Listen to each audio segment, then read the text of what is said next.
UAVS stock analysis and UAVS stock prediction. Is it a buyer right now? Watch this 1 minute video till the end to find out.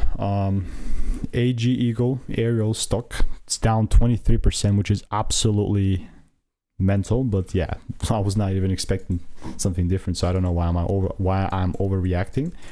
All I'm sticking to is something that's previously given me thousands of predictions, the strategy, and I've documented everything.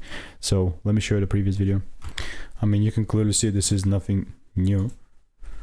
I mean, matter of fact just do this, and you can see this video was made 22 hours ago, and since, I mean, it was sitting at 198 at the time, and now it's 170. So it's not that big of a discrepancy, but I would love to see the price to clear new lows out. That's it for right now, right? If you want to learn to make more money by taking less trades, click the first link in the description, and I'll see you in the next one. Goodbye and enjoy. Obviously, our comments are open, so I would really like to hear your thoughts on it, but this is just for now. I mean, I'm not saying this is going down forever, right? No. See you in the next one.